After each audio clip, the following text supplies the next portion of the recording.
up the lawn and cutting down trees outside my window, which just breaks my heart. Oh, But they're presumably putting back a lawn, which I totally disapprove of. yeah, I think we bad idea. lawn Yeah. and cutting down. Okay, Okay, I think we're live. we are indeed. Let's see if I will introduce you in a while. As soon as it says 12:30.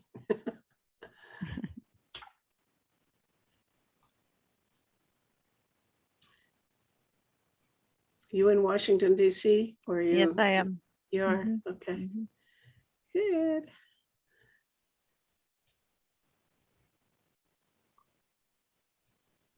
Come on, hurry up. Little 12:30-ish.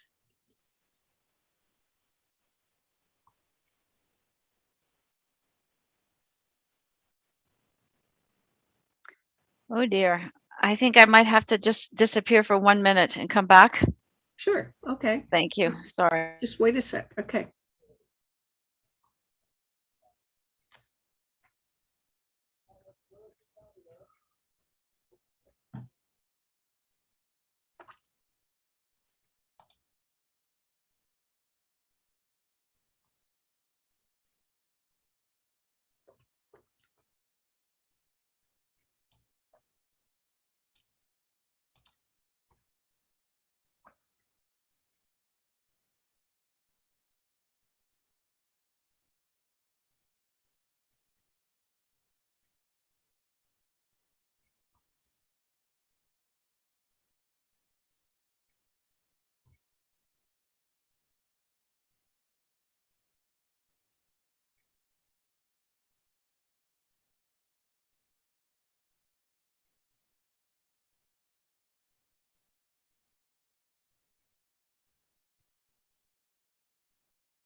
So here we are. Okay.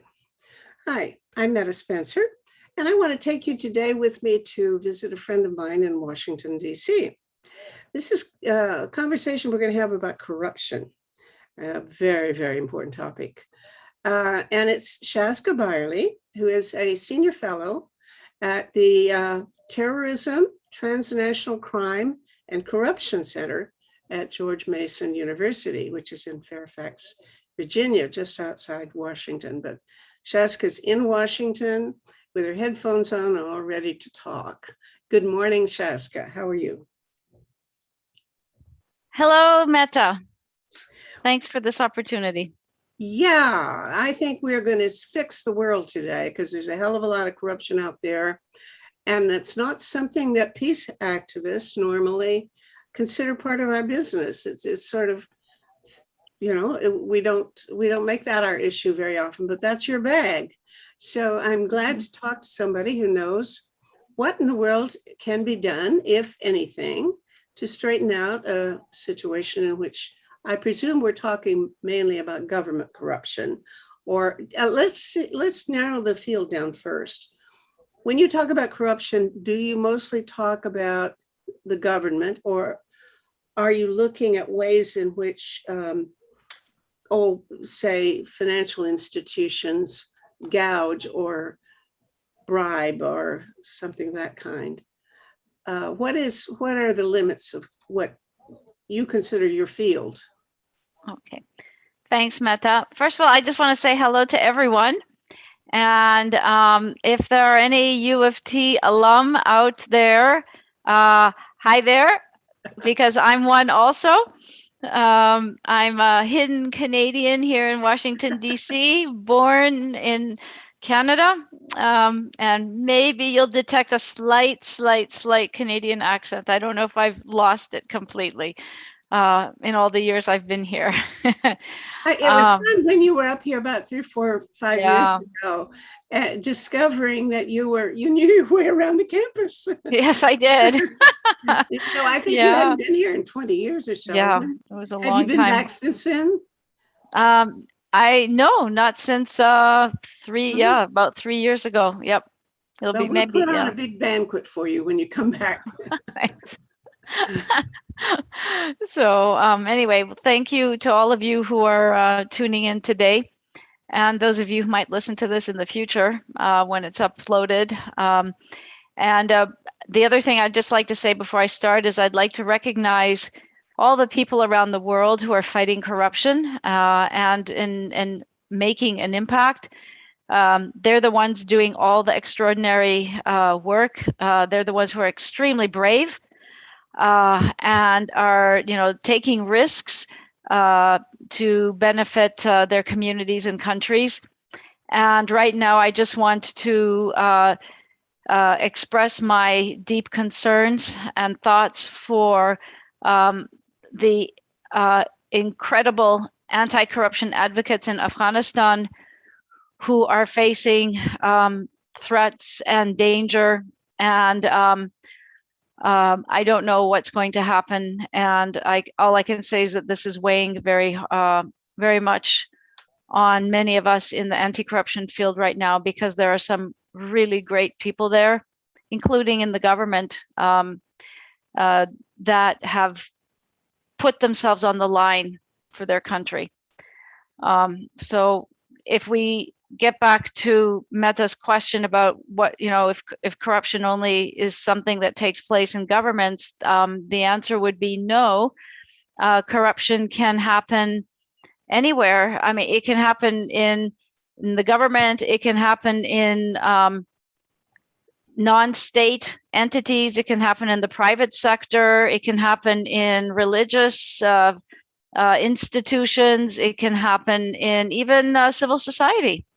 Mm-hmm. And it boils down to what is corruption. And so I can share with you a definition if you'd like. It's a little bit different from the traditional one, but I think that it's very helpful to understand, the extent to which corruption happens, and to start thinking about how then to make a dent in it. So if you'd like me to share that, yeah. I'd be happy to. Okay, so rather than read it, can I just share you a PowerPoint? Oh, sure. One slide. I'm not going to read it or anything like that. Okay. I'm just going to pull it up now here it is. So I'm going to do share screen. I've got the slide open. So we go back here. I'm going to do share screen, and I'm going to do this, and you should be able to see it. Can you see it? Yeah, sure. Great. Do. Okay. So you can see three definitions on this slide. The first is basically the traditional definition that most people use and most institutions use. It's very short, which is helpful. It's not, long definitions are not very, can be difficult to use. However, the middle definition is the one I developed, and it's more of a strategic definition, because it embedded in the definition are the strategies in a way, the strategies that one needs to think about in terms of tackling corruption. So it's a system of abuse. It's not just the misuse of entrusted power for private gain. It's a system. Corruption is not just a collection of transactions between a corruptor and a corruptee, whether that corruptor is whether that corruptee is a victim or a willing participant in the corruption. It's not just these random collection of interactions. Corruption always functions in systems. And that's why it's, on the one hand, it makes it hard to understand. On the other hand, it gives us ideas about how to tackle it. So it's this system of abuse. It's entrusted power. So it involves entrusted power, whether it's in an organization or a state or government body or a legislature. It's entrusted power, or the security forces, military, police, etc., for private, collective, or political gain. And this is, I think, really important. It's not just private gain. It's not just for personal gain. Corruption doesn't just happen for personal gain. It happens for collective gain, for example, for a group. It can be a group like the collective gain in a private sector company, or it can be within an NGO or a religious institution or a union. It can be in any kind of an entity, but it can be in a collective, or it can be for political gain. we always talk about political corruption. So it's not just about a particular political figure. It may be for the whole political party to benefit, for example, to get funds illicitly in order for their campaigns, or to gain support or to win elections as a collective entity, as a group, as a political group. So corruption is much more broader than private gain, and it doesn't just involve money. It can involve many kinds of things. And if we look at, for example, gender, there's something called sextortion, where and this is, for example, just one of hundreds of ways that gender and corruption intersect, where people with vested authority demand sexual activities on the part of people who, in order for something, whether they're and they're forced to do that. So that's an intersection of corruption and gender, particularly because it often involves, or usually involves, sextortion with female victims. Mhm. So, and all of within this system are relationships. And these relationships are very complex and intertwined. If anybody has ever followed investigative journalist exposés of some corruption scandal, you need to think for 15 minutes to figure out how it all works. This shell company is connected to that shell company in another country, and then that's connected to this person here, and then that person's connected there, and it goes all over the world. So it's they're complex relationships, and some you can see, but most of them are hidden. Mhm. And within these relationships, it's really important to think that there are established vested interests. There are that can operate vertically within an institution or horizontally across institutions within a country or transnationally. That's why we have this whole big area of focus of transnational corruption. It happens across borders with Mhm. money laundering and illicit funds and even favors and gains and things like that are not financial. And at the heart of this are benefits. People are benefiting from corruption. Mhm. And those are the vested interests. They're not going to give up their benefits willingly. That's why it's very difficult to tackle corruption, because there are people benefiting. It's not that they need to be educated that they're doing something wrong. Most of them know that what they're doing isn't right. It may be even, they may feel that they're entitled to do it. But if they believed it was right, they would be doing it out in the open. And actually, sometimes that happens. And then you have the citizenry getting really, really, really angry and wanting to do something about it, when it becomes so pervasive that people don't even feel they have to even hide it anymore. So I that's don't a know. long-winded definition. Can I But challenge you on that? yeah, That if it becomes so open, it may not be that the people will get angry. Let me give you an example. I used to go to Russia a lot, and 20 years or 30 years ago, I would hire a driver and all day, every day for take me around, and every other day at least we'd be stopped by a policeman for some supposed infraction. So my driver would get out of the car, taking his wallet out of his pocket, very out in plain sight, talk to the cop 1 minute and give him a note of some kind, of bill. Get back in the car and drive away. Now, there was no shame. There was no visible, it was completely obvious what was happening. But this happened all the time. And when I got back to my hostess, who was, I spent a lot of time with her, I said, how can you tolerate this degree of corruption in the police? And she said, well, that policeman doesn't have an income sufficient to feed his family. So this is the only thing he can do. And I can't blame him for it, because he's got to live. Okay, so how often does that occur where people excuse it because they think the people are in such a situation that this is an extreme that they're driven to by circumstances? Mhm. Well, I think that first of all, the Russian example is a good example, but over the years there have been major civic mobilizations against the of corruption in Russia. So while this may happen in a country and people are putting up with it, every so often something will become so intolerable that people will get really angry and say we're fed up.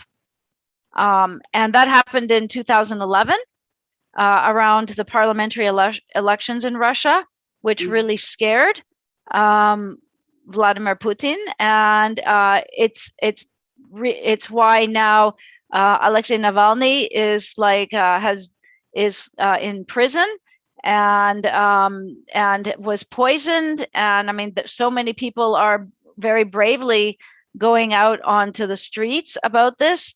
Obviously, not all the population, but the fact that there are noticeable numbers indicates that a lot of people are fed up. So I mean, there are points when people just get really upset, and that's when you can have a lot of citizen energy. And the question is, does it get channeled in a productive way, or does it get channeled in a way that may not lead to sustainable outcomes and potentially violent clashes? So there are different paths that can happen when you have that citizen energy. The point about wages is also an argument that many have used, and there is truth to it.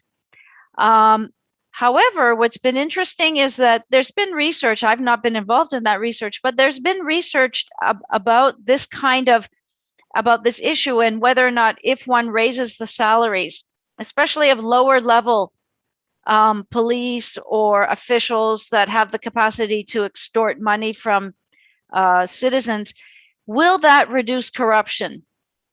And what has been found, and I'm not saying that the research is definitive, because so take what I say with a grain of salt, but what has been found is that it doesn't necessarily reduce the corruption. So if they're in the habit of taking bribes, they're just going to keep on taking bribes and getting more out of it. Well, that's part of it, but then the other part of it goes back to the systemic definition of corruption. So when a police officer, for example, in Russia is demanding a bribe, the police officer ends up keeping one part of it. The rest of it goes up a chain. That's the system of the corruption. So even if you can raise the salary of the police officer at the bottom, if that whole system of corruption still exists, where his or her superior and then that person's superior and that person's superiors all demanding cuts from the bribes on the ground, then the system is still there. So even if the police officers are making more and they may not necessarily want to take bribes, they're going to feel pressure from the higher ups to keep doing it. And the reason I say that is because a few years ago, there was a policeman, a whistleblower in Russia, who went onto YouTube and talked about all of this and put his life on the risk to talk about it. And he basically said, I'm quitting the police force. I don't want to be a part of this anymore. I'm sick of taking bribes and having to pass it up to those above me who pass up a share, who pass up a share, who pass up a share. So in that respect, then, if then we wanted to think about this systemically, we would say, okay, these people on the ground deserve to get better wages. But then how are we going to break up or disrupt that whole entire functioning chain of system of corruption so that they're still not pressured, or even that their bosses are still not pressured? Because if we don't understand that system, we don't know ultimately where the pressure points are coming from. Does it require change at the top? Does it require certain reforms all the way down, plus giving those at the very end a raise? Those would be the questions one would have to ask in each context. Do you actually do that kind of questioning? Do you try to look at particular cases? No, I don't. Not with my research. No. Okay. Okay, let's take down your screen and look at your face. Yeah, I promised I would do that. So sorry. I I'm being remiss. Let me just take it off. Where now? You don't How know come? how. No, I do know how. I can't get my screen I can't open my why can't I open this bigger again? Isn't this okay? I'm stopping share. There you go. It's done. There we go. Okay, good. All right. It's nice Okay. to look at you again. Okay. So now you advertised this at the beginning to me as we started talking about this, that there are things that ordinary citizens can do. And that's encouraging. But I must say my mind goes blank when I think of what I can do. I don't actually get into situations like that very often. I can't remember if I've ever paid a bribe. There must be instances of corruption if I just put my mind to it, but I don't run into it very often. But I think I wouldn't know what to do. Tell me how to prepare myself for the next time it does happen. Yeah. Well, hopefully you won't be put in that situation. And that would be a very blatant example of corruption where you face a bribe demand. In some countries, that would be for, getting things to which the state is supposed to provide. So, imagine that you need to go renew a document, a driver's license that's about to expire. And in order to do that, some money would have to be paid either directly to a civil servant or through a conduit, a middle person.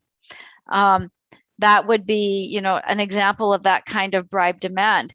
But in every society, we have corruption.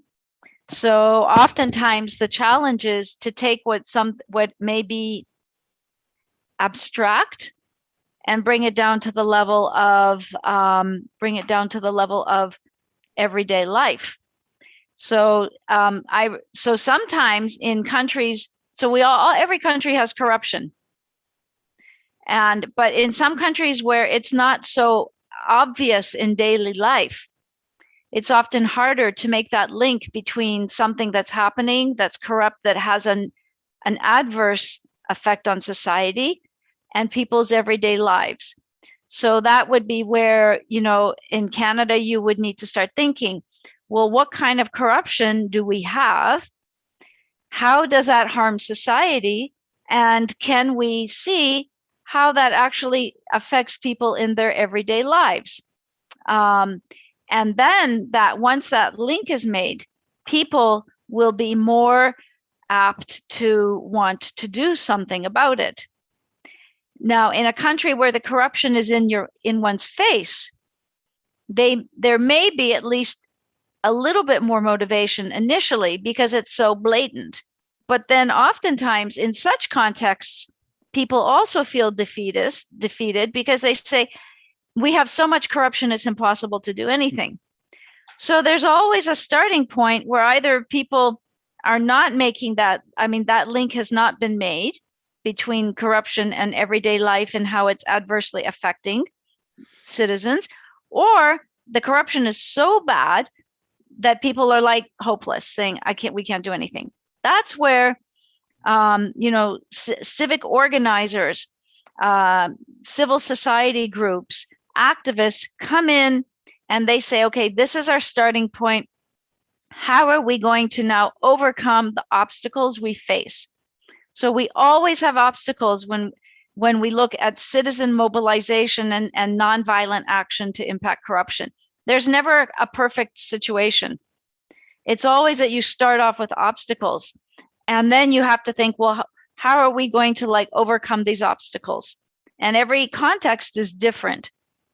But I can tell you, when I was doing my research, which I started back in 2009, even earlier, initially for my book and then subsequently for other projects, what is so astounding and so encouraging is that in spite of these obstacles, people, civil society actors, find ways to frame corruption, to frame why citizens can play a role, how they can play a role, and why they can make and how they can make an impact. What can they do to make an impact? So that's where the creativity and the strategizing and the planning and the organizing of civic groups and activists or others come in. And so if I say civic groups or civic leaders, can be anyone. In some cases, you have lawyers, for example, in some countries that have played the catalytic role. In other cases, you've had youth play, or you've had women, a group of women, or you've had, so it's different people can come and together and say, we want to tackle this. It's harming our country or our community, and we want to do something about it. But we know we can't do it alone. We need the power of citizens. We need people power in order to do that, because we need power. It boils down to power. We have established power in a society, formal power. We have, but we also have informal power.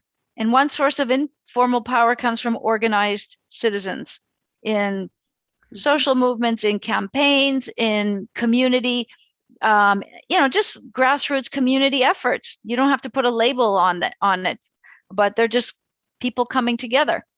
But what they can do is that they can exert power, pressure on those who have not been listening, or on those who are doing something that's harmful. Mm-hmm. Presumably, you're thinking even of cases where people have taken action along to stop corruption, even though the power is so disproportionate, they might be harmed by doing it, that they take a risk.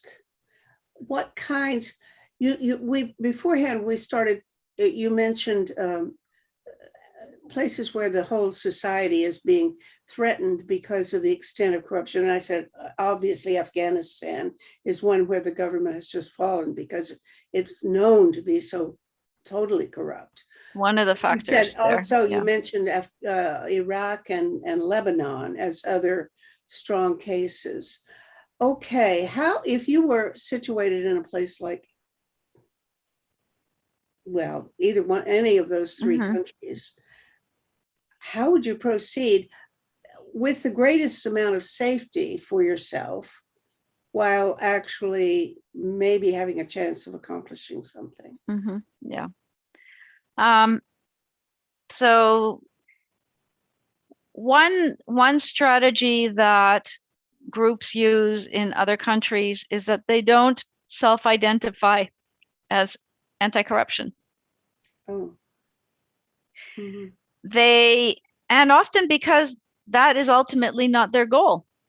Ultimately, their goal may be to improve their school and their community, or improve or make sure an infrastructure project is constructed properly, or to make sure that development funds that are supposed to go to a community, either by the government or through parliament, actually comes and is used for the right purposes.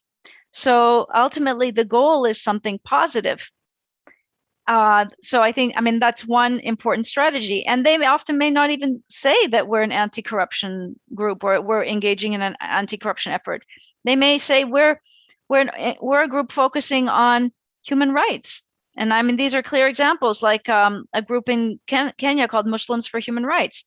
Or they may say we're focusing on integrity and accountability, and like Integrity Watch Afghanistan, which now is under threat, or because of the catastrophe in Afghanistan. Or I mean, you could say, or in other countries, they may say we want to make sure that our hospital is running properly, and we can make sure that we're getting the the supplies and the medicines for COVID.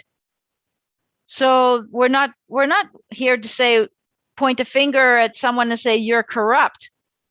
So there's often not a lot of finger pointing, which is a second strategy. You're not targeting a person. What they're targeting again is the system of corruption. Even if there are people in there you know are responsible, you don't necessarily target them because that could be dangerous. Mm-hmm. And then oftentimes, again, it depends. You know, you have national movements that are anti-corruption movements, but they're usually linked to something else. So you have these national movements against authoritarian regimes. But one of the biggest grievances that mobilize citizens is corruption. Usually corruption, lack of economic opportunities, huge unemployment, malfunctioning government in which nothing is being, citizens are not, getting their basic human needs met through the state that they're supposed to. I mean, all of these things are intertwined. And I think that's a huge lesson that comes out of studying people power to impact corruption, is that it's very hard to tweeze these things out. In reality, on the ground, they're all interlinked.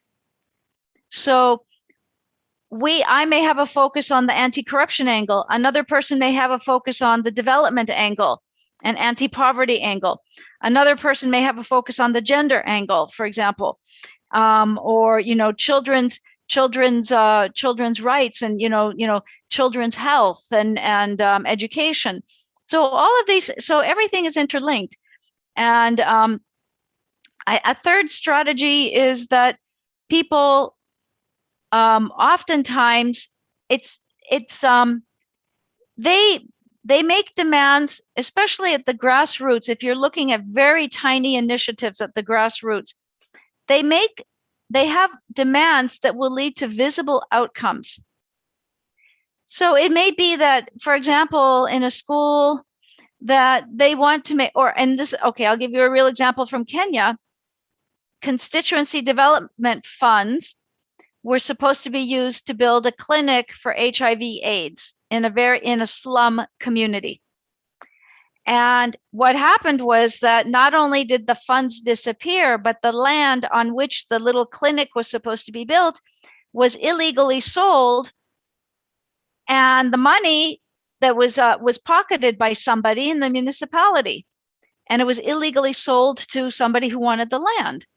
So through what was called a community social audit of people in a slum, they were able to uncover this, and through constructive people power, again, not pointing fingers at anyone, not yelling, not screaming, not having angry demonstrations or throwing things or anything like that, they pressured the authorities to actually take back the land and use the funds that had been allocated for the clinic to actually build the clinic. How did they get it back if somebody had already pocketed it? Well, they took it back from whoever bought it illegally. Really? They just confiscated, and they said, it's not yours. It belongs to the municipality. And I don't know what happened if people were jailed, but for the people in the community, the most important thing was they got their clinic. Mm-hmm. Mm-hmm. And so if you will let me, I will show you a little video. Please. From one aspect of the social audits in Kenya. And they have 6 steps that they've developed, and they actually created this methodology. It's like a framework that is context specific, in which they learned this from how people developed this kind of citizen empowerment in action in India. So everybody takes and learns from each other and then creates something that's unique to their own situation. So they have 6 steps.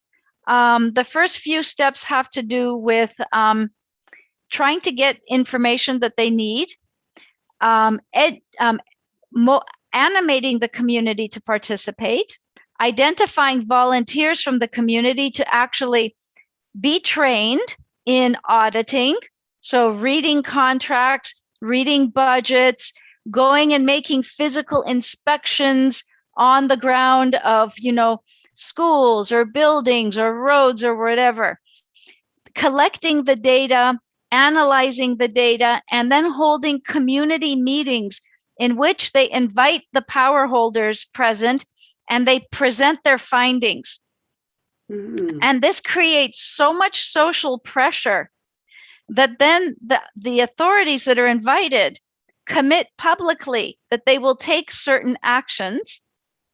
And then the organization that's involved in this, it's the Catalyst, the civil society organization, follows up to make sure it's done. So I'm going to show you, like, let me mention an example. I don't know whether you gave me this or not, but I remember seeing this a few years ago. There was someplace, was this your case or not, where there was a road construction thing. They were paving a road, had to be a certain width, and it wasn't that width.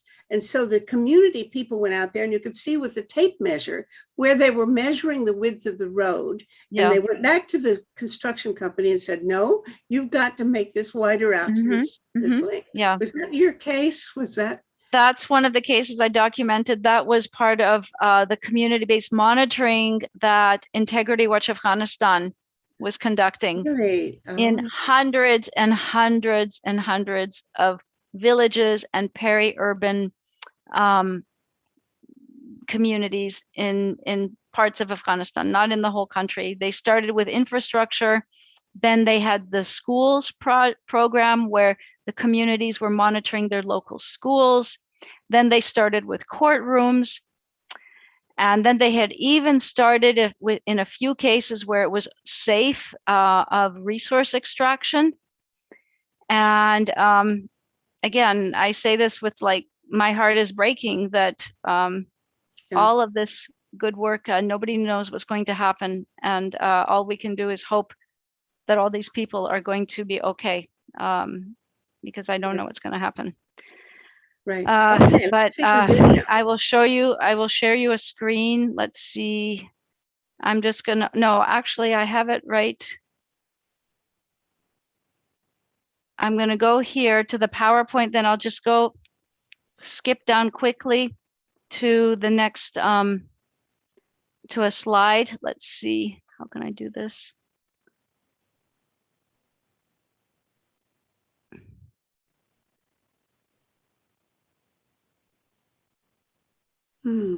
I think you can see this now, right? Okay, so I'm going to move it, just move it along, and you're going to see the part where the community and the organization presents the findings to the officials. Now, this is not low risk.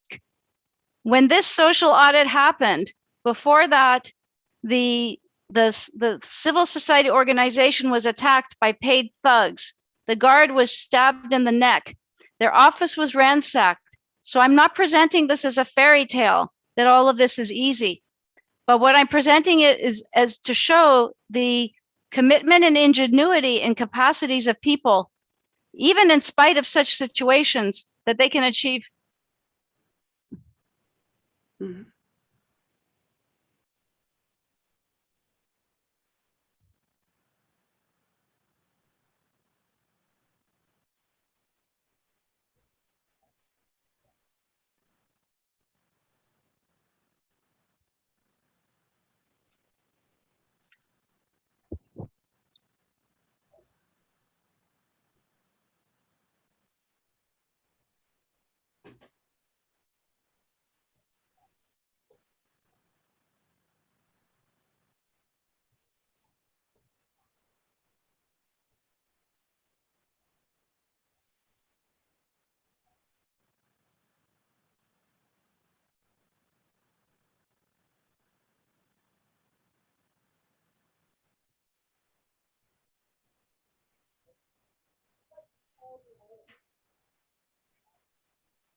Okay. So I think you get the idea. No, Pardon? You didn't see that? no, it didn't move. You didn't see any of the clip? No, I saw the still slide that was presumably the beginning of it, but I was waiting. I was thinking, what's That's the so problem strange. that you couldn't get it to play? It wasn't I playing. did. Oh my. Okay, You I'm saw gonna it try playing. sharing. I'm gonna try to share it again. Tell me if you can see it. I mean, if you get everything. If you don't, then I'll stop. Okay, I'm playing it now. Are you seeing it? I'm seeing you and I share the results of our investigation. That's the slide. Okay, good. Is it Yeah, okay? Yeah. Mm-hmm. Mm-hmm. Mm-hmm.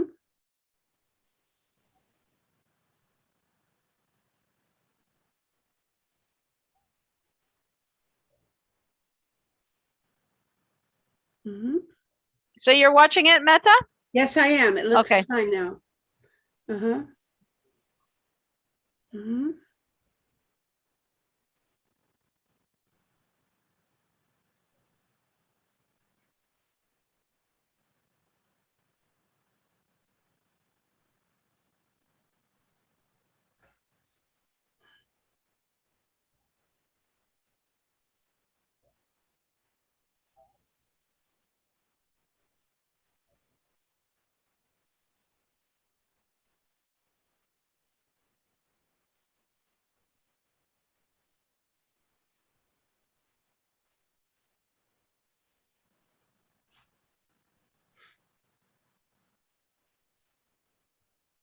Okay, I'm going to stop the share now. Okay, Okay. we're back together. So, I mean, I think that gives you an idea of what people power to impact corruption looks like on the ground. So this is at the micro level. It looks like a hell of a lot of people. I mean, that Yeah. must be the secret of it. How many people turn out for an event like that? Because that's really impressive. There must have been 1,000 people there. It doesn't happen, and it doesn't happen easily. There's a lot of community organizing that goes on to make this happen. I mean, this is a case study that I've covered in my book. None of these things. I mean, these one social audit like this can take up to 6 months to a year in terms of planning and organizing and mobilizing and everything. And mobilization happens at different stages. So these are very detailed. So what's interesting also is that these kinds of initiatives at the grassroots can be linked up to national initiatives. So they don't necessarily happen just in a vacuum in the community. So at these social audit gatherings, there was actually at that time a national movement to pass a Right to Information Act, or a freedom. All these things are also called Freedom of Information Act legislation. So they actually invited the local, I mean, the parliamentarian for that community who has that constituency, and he actually showed up, not at the beginning, but when his aides who were there saw how many people showed up and what was starting to happen, they called and they said, "You better get here fast." So the parliamentarian came. So they actually were very smart in even how they chose the date for the social audit. He was one of the corrupt ones. Is that the idea? I'm not saying that he was. No, I'm not saying that, but they invited him. So he came, and then they had a huge banner on the ground with signatures of people who are pledging to support the Anti-Corruption Right to Information Act in the parliament. And before he could leave, they said, "Would you like to sign this petition?" And it's like a banner on the ground, and people. So the social pressure was so great that he signed his name to it. So that was how they got him to promise that he would support this in the parliament when the vote came. And actually the legislation did pass ultimately, and it was very good. It was a huge movement that pushed for this. But you can see then how the local is linked to the national, and how there's all this, there can be very valuable civil society cooperation between national groups and groups that are more civil society groups that are more local. And that kind of civil society cooperation and alliance building and coalition building is also a very important lesson for anti-corruption initiatives.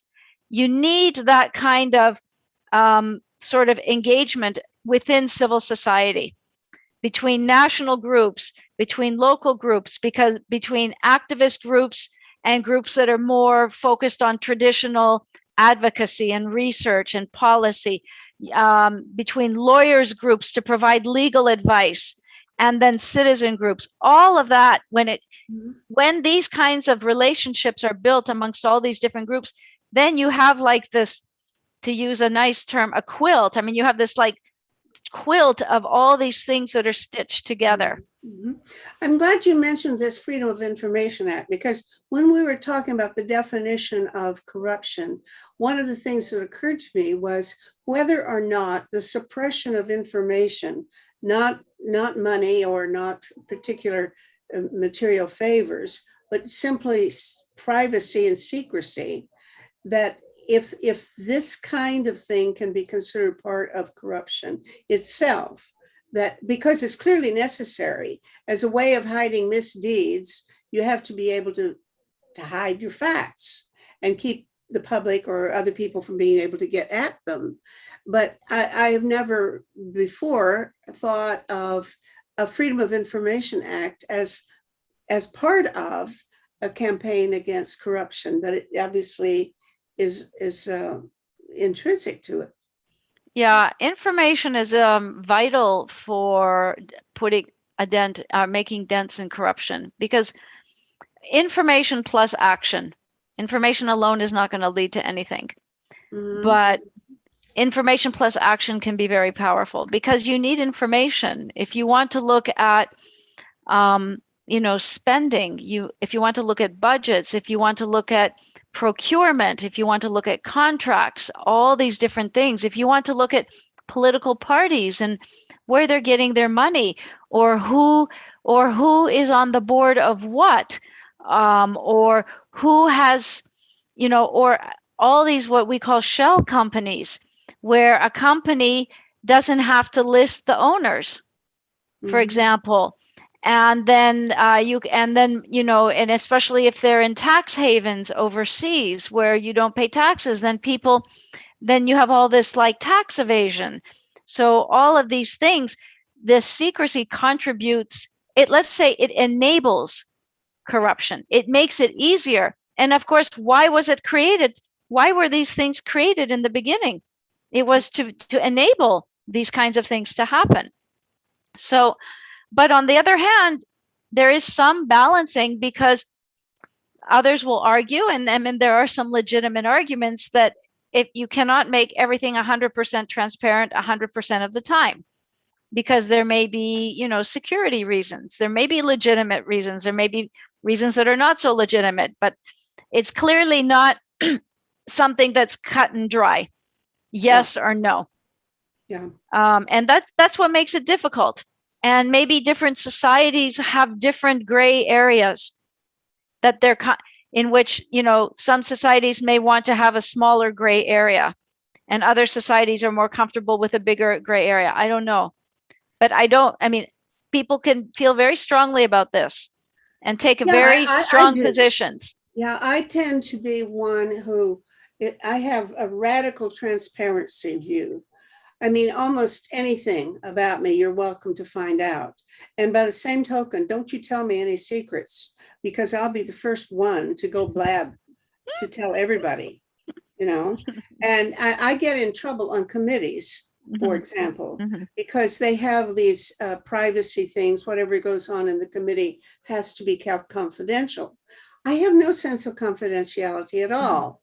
If I know that they're talking badly about somebody, I'll go tell that person, and okay, I kind of think I'm right, that it's really better to err on the side of openness than secrecy, even though, yes, there are times when it's probably detrimental.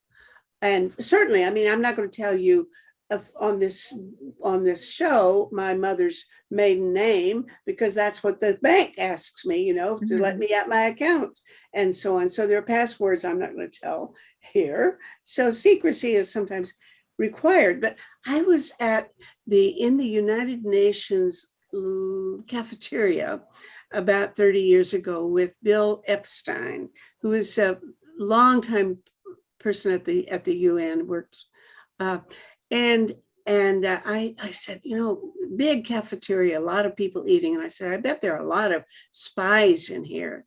And he said, well, yes. And that's great, because we need spies. They are really helpful. It's much better for people to know what the other guy is thinking and doing than not. So on the whole, spies are beneficial. I've remembered that. And I wouldn't be able to go to court and prove it, but I think in general, I think that privacy is a bad thing. It just enables people to hide things that are much better handled straightforwardly. There, now I've read. It's a big discussion. Yeah, it's a big discussion area. Okay, so give me some more examples. You've done work with particular cases, and you wrote a book, right? Tell me about it. Thanks. Well, I wrote a book, and it's available online for free, everybody. And maybe Meta can send out the links to you, and it's been translated into different languages thanks to the International Center on Nonviolent Conflict. And so I can. She didn't tell me to do this, but I thought I'd show you a copy. Move it forward. Okay. But so corruption. Something people power for accountability and justice. And then there's another interesting report for people who are interested. And this, I can send Meta the attachment with the PDF, because unfortunately the link online is broken right now. And this was done citizens as drivers of change, practicing human rights to engage with the state and promote transparency and accountability. This was done. I did this for the World Bank for a project funded by the Nordic Trust Fund for Human Rights.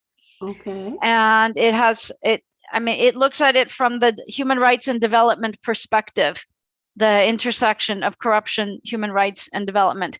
But there's one thing, if you would allow me to just discuss briefly, Meta, because our time is coming to a close soon. But I know that the community that will be seeing this is a peace building and community that's concerned about peace and conflict transformation. And if you'll allow me, I'd just like to share with you a little bit about why corruption is such an important, I don't even want to call it an issue, a problem, whatever, and why it's so important. It should be of great concern to the peace building community. Take your time, because we can run over a little bit, and I have to edit it anyway. Okay.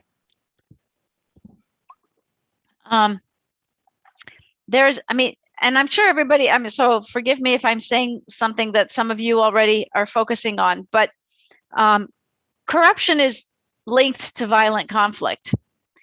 And so it's often not, at least in the past, it was not perceived as being an issue that was necessarily, a primary concern in like peace and conflict transformation and conflict resolution. But violent conflict cannot exist without corruption.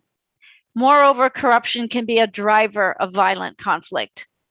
So you can have, if you take the first part of the argument that violent conflict cannot exist without corruption, corruption is absolutely essential for violent conflict to be carried out. Whether it's for even militaries or not armed non-state actors, because Corruption is needed to gain weapons. Corruption is needed because illicit activities are essential for armed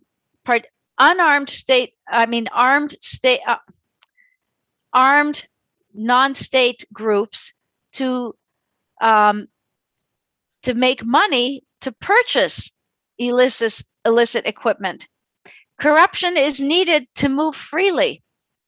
Fake passports, crossing borders, moving people across borders. I don't mean just one person here and one person there. I mean lots of people.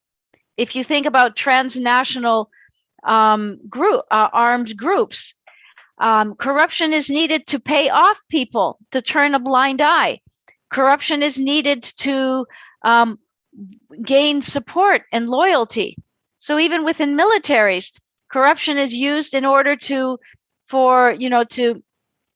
keep soldiers happy, or to let them extort from citizens, or to let them steal, or corruption. Look at what happens to militaries in highly corrupt societies.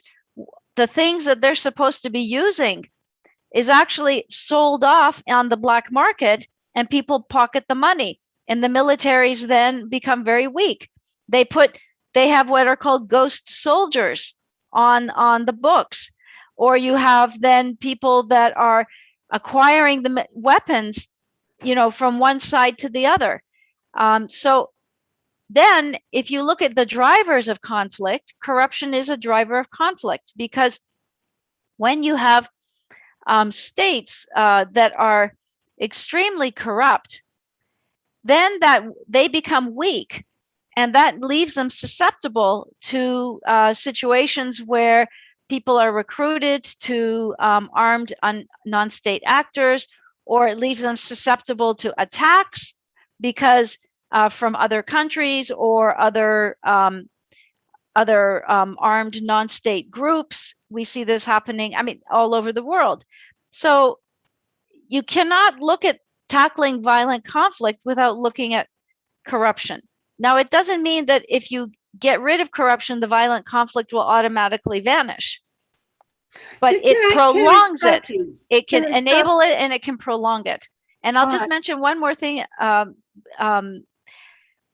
What happens if you look at prolonged conflicts like civil wars, in which you have like a regime, often an authoritarian regime, fighting armed non-state groups? It may have looked on the surface like it's an ethnic issue or a tribal issue, that there are all these efforts to broker peace, but the negotiations keep failing. At the end of the day, people in that conflict, the conflict actors, the violent conflict actors, are enriching themselves. They don't have necessarily an incentive to end the conflict. So one of the reasons, not the only reason, but one of the factors contributing to these prolonged conflicts, these bloody conflicts, is the fact that many of those in the conflict, amongst all the conflict actors, are benefiting from the conflict, benefiting materially, financially from the conflict. And the corruption is the enabler of all of that to continue. Okay, the only thing I want to go back to the very beginning, the very premise that all violent conflict, it requires corruption, because I immediately began to think of how much variation there likely is between types of conflict. For example, if lately most of the wars involve things like guerrilla movements, or Taliban terrorist groups, or other non-state militias and that kind of thing.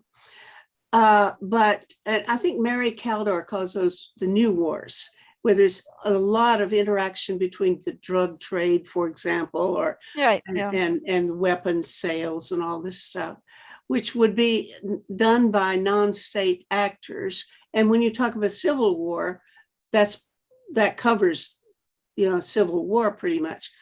But if you talk about, say, World War II or the Napoleonic Wars or something, which are just done by one state versus another, and the government has enough power to require soldiers to go get killed, and it's really the government that's running all of the mobilization of the armies and so on. I would think that those are really under the leadership of Napoleon or of, Churchill and Roosevelt or the generals and so on, that really control things, and that all of the funds that are being spent are allocated according to some sort of plan. That would be a situation in which I would think there'd be much less corruption involved than in these new wars, where we've been talking about Afghanistan and Iraq and now Lebanon, which it wasn't even a war, but as such, but the government is just totally defunct because, they're so corrupt. So I guess what I'm asking is it true that all violent conflicts are equally susceptible to corruption, or would you say that some conflicts more so than others, and especially, I would think, conflicts that are in which some of the combatants, if not all of them, are not run by the government, or the government is not, it doesn't have an authority and legitimacy to command the people.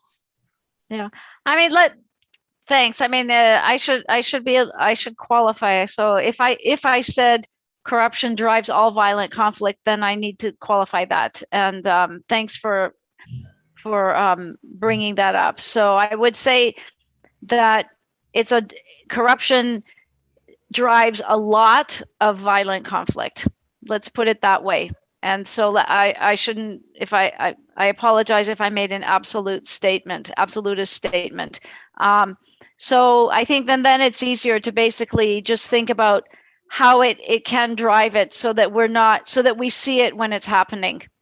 So that if we're looking at a violent conflict and we're thinking, what can be done to bring this to an end, that corruption is factored into the analysis of the cause of the violent conflict, the enabling of the violent conflict, and obstacles to a post-violent conflict transformation to peace. So I think that would be the better way to look at it. There's another angle on it too, and that is that sometimes the good guys are not are the bad guys in when it comes to corruption. I'm thinking of a book that I was just speaking about this morning to a friend. I don't remember the details too well, but it's a book by Aisha Ahmed called Jihad and Co. And what she did was look at the way in which the Taliban gained strength. I think she's from Pakistan or Afghanistan herself. And she went out and talked to traders. And she said that traders trying to get their goods from one place to another, every step along the way, they had to pay a bribe. It was usually to the government, run, at a checkpoint or something. Yeah. And they found that if they supported the Taliban, and when the Taliban would take over a certain area, they could get their goods across, around and do their business with less bribery than if they had been paying off the government. So that Taliban got their strength largely from the fact that they were less corrupt, even though God knows they have their downside. But that in her experience, they built their support from challenging the corruption of the government. Well, it's an example where the corruption of a state leads to huge discontent because it harms people in their everyday lives. So others will try to capitalize on that to their own benefit. So the Taliban is making money. They're also extorting, but they're doing it in a less malicious way. They're doing it in a way that is less egregious in the sense that they may not have like 10 stops along a road, they'll have one. So instead of having to get stopped 10 times, you get stopped once. You're still having to shell out money that you shouldn't have to shell, but you don't have to do it 10 times, you do it once. So that, you know, people will say, I mean, I can't speak for people there, but they may say, well, that's better. And so that's how, so of course, a lot of groups do that. Of course, they try to